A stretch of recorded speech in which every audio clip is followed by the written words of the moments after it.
Pull up. Hey, this is the pull up show. We still got the key in the door. Welcome to another Tony and Tony All Things podcast, pull up edition, baby. Yes. It's good to be back. And I guess to start off the show, we're going to jump right into it. College football just got going, and I'm excited about this season. How about you? Man, this season's been pretty good so far. This first week's had a lot of different ranked games, top 10, a lot of different things that we've been looking forward to. YouTube TV is just as expensive or even more than it usually is. Yeah. So, every game is worth watching this week. Every game is worth watching. Yeah. Set me back 82. I mean, what was that? Just one more than Kobe. Was it 81? Hey. Man. But yeah, well, let's jump right into it. I mean, we had the big noon kickoff, which was the Texas Longhorn against Ohio State Buckeyes. Of course, Ohio State got that one 14-7. But let me ask you, what was like your biggest takeaway from the game? Well, my biggest takeaway from the game, just as a lot of people have been saying, it's kind of the fundamentals of Arch Manning that I was really hoping to see more of, just kind of make him a complete quarterback. I know him and Garrett from LSU have been compared to being the top quarterbacks for the next NFL draft. And that's true. There were some things with Arch Manning that I was hoping to see more of just easy completions, more of just getting his receivers the ball in crucial downs, or maybe just a lot of the times when the Texas defense would come in clutch, they would hold the Ohio State offense back. It was kind of worrisome that the Texas offense, not only when they moved the ball down the field, there wasn't a field goal, there wasn't times to get points on the board. And of course, if you got an overpowered offense, you're going to want to, get the first down. You're always going to believe on fourth down you can get it. But I feel like a lot of those calls were analytics instead of just having the true understanding of the game. Like, okay, third and 4 or 4th and 4, on those plays, it's like I believe for the first 3 quarters, they didn't even have a 4th down conversion. They went for it quite a few times. So it just makes you disbelieve maybe the way the game was played and the ball was placed in Arch Manning's hand, the fundamentals and things of the game just weren't being executed. Yeah, that's a good point. I mean, I see here Arch went 17 of 30 for 170 yards. He had 1 TD, 1 interception. Plus, he ran for 38 yards. So it was kind of like a pedestrian sort of game. But when you watched it, it's like I saw a lot of throws off his back leg. I saw a lot of sidearm throws, a lot of communications between him and the receiver. And also I did see here a lot of times it just seemed like the play calling was off. In certain situations where you're thinking they should pass, then they ran. Where you think they should run, then they pass. So I thought that it wasn't well coached as far as on the Texas side. And I think as far as coming into the game, at least for this game, I don't believe that Arch sort of lived up to the hype. I think there was a lot more hype. I mean, you had commercials with him and his dad talking about how now with wearing these glasses, it's really done transform how he sees the field. So you got all these things going. It kind of reminds you of like prime time. As soon as the Colorado game come on, then all these new commercials come out as well too. So I thought that was a sort of like a setup, But other than that, I just really thought that with this particular game, Ohio State played a balanced game. And I think that's really what led to their success. Plus with playing at home. But I did have one question, I guess, to sort of get into the weeds a little bit. Since Texas was ranked number 1, and I know they lost a lot of players, and so did Ohio State, but were these preseason rankings, were they legit? Or you just think they're just kind of people just pulling things out there because, hey, Ohio State, they won it last year. Texas, because of Arch. What's your thoughts on that? I really believe every year since all these new transfers come in, it's really hard because, like we discussed on Saturday, every team's a new team every single time. There's That's never true. a time when you can really keep all your best guys on the same team, or maybe the promising potential guys that you didn't start from the year before, because everybody wants to shine now and chase the NIL and, you know, make the biggest impact on the team that they have. So when you get a lot of these people transferring in on Texas, when you get a lot of people transferring in on Ohio State, and you don't have a lot of returners or a lot of big name returners, um, you just kind of compile like maybe how many 5 stars they have, or how big the impact was over on this side, or how many people were the big stars on their team. It's almost like going from high school when you have all the conference leaders, or the all Mm, conference players, or maybe your best all state players, and they go to your rival school. All because it's like, man, this yeah, dude was all conference at this school, he was all conference there, but now they put on one school because you have the destination of, okay, we can win this championship and we will get into college. Now this is that's different to where it's like they got transfer players going in an all SEC school. It's going to get you more looks, more TV time. mm, It's going to get you more time for you to be able to show that you can play against other competitors. So with Texas, did I believe they were number one? No, I would have put them at maybe 5, maybe 6, yeah, just with yeah. all the That's what I would transfers that say. they had. I would have kept Ohio State at number one, even though they lost their 2 starting running backs and their starting quarterback. But I That's still would have true. kept them at number one just because, let's be honest, not just because they won a national championship, but they were the first ones to really buy a team. So That's true. I'm going into the second year of like, if they're going to buy a team, they know what to look for. They have the better eye for what's going on, and the other players are going to see, man, that team was a bought superstar team. That's Now, true. the rankings of how things are going, I feel like a lot of it's just off of just tradition of this should be a good program. It's a 5 star prestige program. The academics, the athletics, the facilities, the student to ratio to money to NIL money, it's all in these big schools. So of course we're gonna have our big schools in the Big Ten and the Right, SEC right. be in the top 10 back and forth, and you're gonna have your sprinkle of the ACC of Clemson and Miami. But I don't really justify a lot of these top 10 people in the rankings of the AP polls. Yeah, I sort of felt like that too. I felt like they just went with this whole thing of Arch Manning. He's the projected Heisman winner so far, going into preseason. And just with all of these teams, it's a new roster. And I think it shows. I was pulling up something here and I see Texas was flagged 10 times for 83 yards. I mean, that shows you right there, um, far as you, and I think it attributes to the new people coming in. Um, and I think that sort of hurt Texas in this. So yeah, I don't really like how the rankings sort of put them as number one, but I sort of get it. Because there's this whole theater building up. The noon game, you want to see number one. You want to see last year's overall champion. So there you have it. And I think that sort of set the stage, just for ratings, just for everybody sort of getting back, into the college football sort of atmosphere. So I get it with that. And I was looking at, what about players? Was there any players from this game that sort of stuck out to you? Really, the players that stuck out to me, of course, is Jeremiah Smith, Arch Manning, but Mm, Ryan Wingo. Ryan Wingo mm, is definitely a star player on the Texas team that I believe throughout the year is going to be getting a lot of the ball. He's going to be the one that's going to be targeted. He's going to be the one centralized. I'll say did a good job just circling on him on defense, just putting him, back to back on different plays, really getting a lot of different looks for him that usually would be open later down in the year, right. but they boxed him in. And on the defensive side for Texas, I also have to go with someone that surprised me is Malik Muhammad.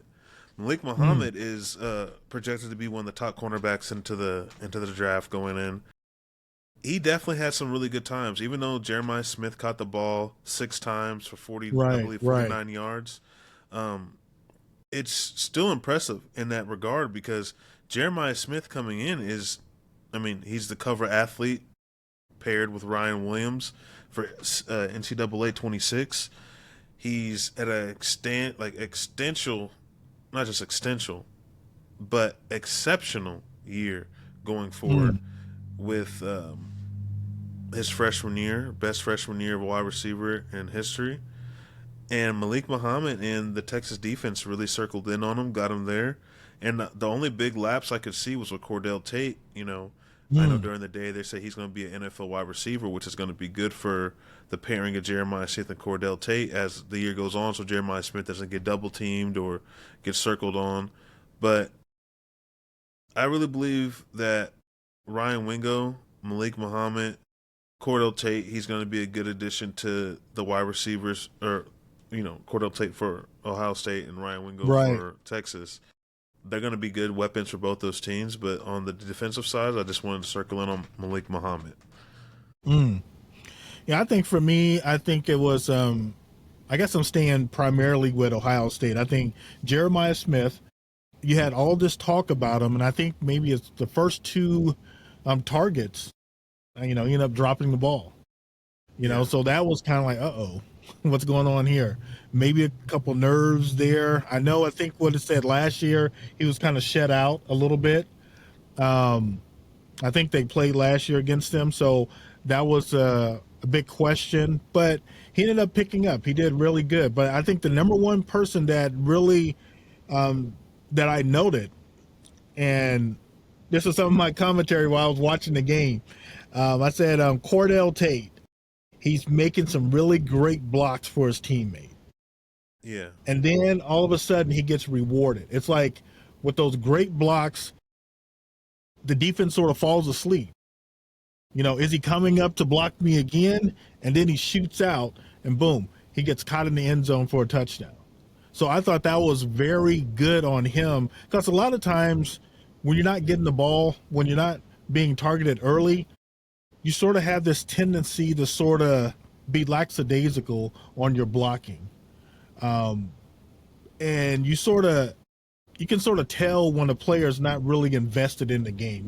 When you look at other highlights, when we're looking at Alabama, and you see like their defense sort of not going full steam and try to make this tackle, to try to make this play.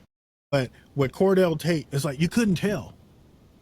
yeah. I mean, he's blocking hard, he's running his plays, and then, like I said, he gets rewarded. So that was like one of the standout players for me, and I thought that was a standout play. And I was happy for him to be able to catch, that 40-yard TD catch. And I think with that basically sealed the game right there. Yeah, because what's interesting is the total offense or total yards for Ohio State, they only had 203 yards. Mm, So really, the Texas defense was amazing. It was immaculate. that's true.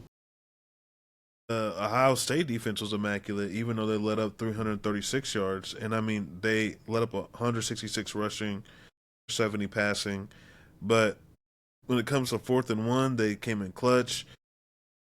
Texas, they went 1-5 on 4th down conversions, 5-14 on 3rd down conversions. I mean, Mm, when the clutchness really mattered, you didn't get to see it, but Ohio State clutched up on defense time and time again. Even though the ball's moving down the field, everything's going the way for Texas. And every time that they were on the opposing side within the 30, most of those 4th down conversions were denied. It just really surprises me just how much dominance the offensive side for Texas has, but just can't yeah. convert it into points. Yeah, I mean, that's a great point because when you think about the red zone, I have here Texas failed twice inside the 20, including a 4th and 1 quarterback sneak with Arch. I think that, again, that goes back to the play calling. And that was something I saw on ESPN with, was it Phil Hine or Phil Feinbaum, whatever your name? No, it's Paul Feinbaum. That's it. That's I was it. gonna say, I was like, P. Paul. Yeah, yeah. Hey, just in case you're watching, Paul, sorry I messed up your name. But that was one thing that he was saying was that Sarkisian, just with his play calling, it was just off for some reason. You didn't expect that. in this type of game. And I think that was definitely showed when you got inside the red zone. Yeah, definitely. And I was gonna ask you, what do you feel about the quarterback for Ohio State? Um, I feel like I'm gonna mess his name up. Saiyan? Yeah, I want to make sure. saying, yeah, Yeah, Julian Saiyan. Because I know the yeah, Super Saiyan, like Dragon Ball Z, so I didn't want to say it say wrong. less. But so yeah, like Julian Saiyan, like how do you feel Ohio State going forward with him as quarterback? I think he's like a possession sort of quarterback. I think he throws some easy passes. They're not like darts where the receivers, it's too hot to handle. He gets it in a good catching radius for the receivers.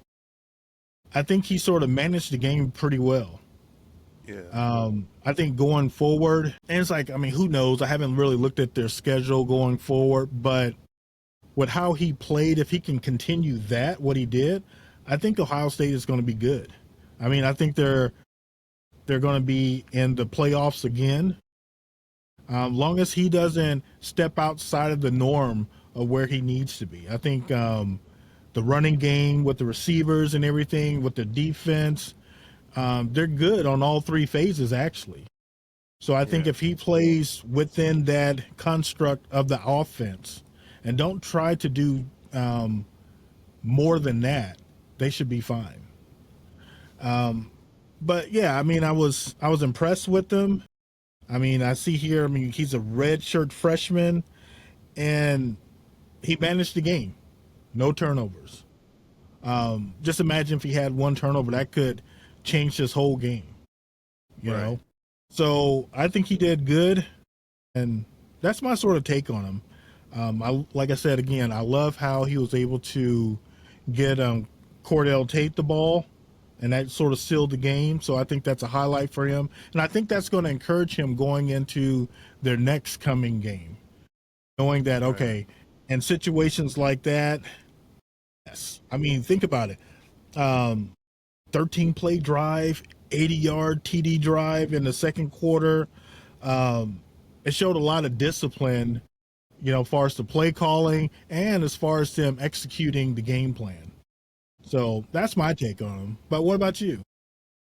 Um, I feel like he's got a lot of promise coming as a redshirt freshman. There's a lot of weight on your shoulders. A lot of things that maybe Will Howard did that you want to, imitate, do those things. But you got a talented squad around you. Even when you don't make a good play, you got good players, great players.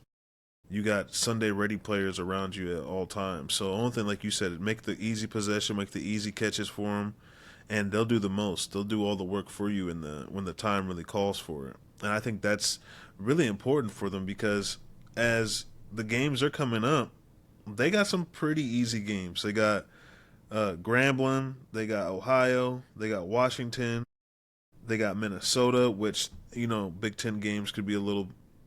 You never Right, know with right. those games, but it should be another blowout. And then finally, they got Illinois. So four straight Mm, games where it should be uh, an easy going, an easy beat yeah. down on some teams, get him some experience, get him some hype, get Jeremiah Smith the ball so he could be happy. Because I mean, Jeremiah Smith had the ball 6 times out of all the wide receivers. He's caught the most. That's practically half of all the passes he's thrown on the day. And Mm, we can just tell right now that Jeremiah Smith's going to be targeted all year long. With 43 yards, it was Cordell Tate that had 49 yards. And I just really just mm, believe he's going to be a quarterback that's. I don't think he's going to look for too many reads. I feel like he's going to go 1-2, not kind of read the field, to see if Jeremiah Smith's open first of all, and then seeing if the hot route's open second. It's either hot route first, Jeremiah second. That's just how I'm seeing it. So as long as he can keep the ball and not turn it over, you're going to be a good quarterback in the NCAA. yeah, that's a good point. And I think the big picture takeaway, Texas just sort of looked like they were trying to live up to the hype, trying to live up to that Yeah, number one. I think Ohio State looked like the champion, from last year. And I took down some things I thought was kind of interesting as far as the roster overhaul.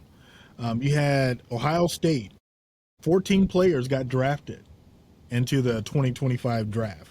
17 total key departures, basically including NFL and transfer portal. And with Texas, you had 12 that were drafted. So only 12 returning starters, 3 offensive linemen, you had 6 defense and 2 special teams. For them to both teams to be ranked high like that, I mean, this is really good. But I think all of them, I mean, Texas is going to be right there. So is Ohio State. I think moving forward, Arch is going to settle in. And correct me if I'm wrong. I think Texas' next game is an easy one, isn't it? Against what, San Jose State or something like that? And I Yep, could be San wrong Jose on that. State. Yeah, San Yeah, Jose I mean, State. you got to use those types of games to sort of tighten up your accuracy, um, to run your offense, um, Yeah. to really make sure that you're blocking well. And I think the one thing we pointed out, this was like also like with the Colorado game, those slants across the middle. You got to be able to hit those, and you got to be able to hit your tight end. So I Yeah. think if they just use this next game with San Jose State, don't take it too lightly, but work on those things, you know? Right. So, yeah. Especially, yeah, because they definitely got San Jose State, UTEP, Sam Houston, then Florida. So these next games for Arch Manning, people are going to say he's not as good until he plays real competition. Excuse me. You betcha. And it just, for Arch Manning, get your mechanics, get those jitters out. You're going to play well. You're a great quarterback. The hardest game is always week 1. That's So, true. Yeah. Well, that's cool. I mean, that's what I looked at far as opening. I thought it was a great opening game. It was competitive. I mean, it came all the yeah. way down to, the fourth quarter. So great job. So I guess with that wraps up this episode. Yes, sir. Hey, Texas, y'all got it next week. Ohio State, keep this run going. The world's watching you. See you next time on Tony and Tony, All Things All Things Podcast, Podcast. the pull-up show. Pull up. Just pull up. Peace. Still pull up. Hey, this is the pull-up show. We still got the key in the door.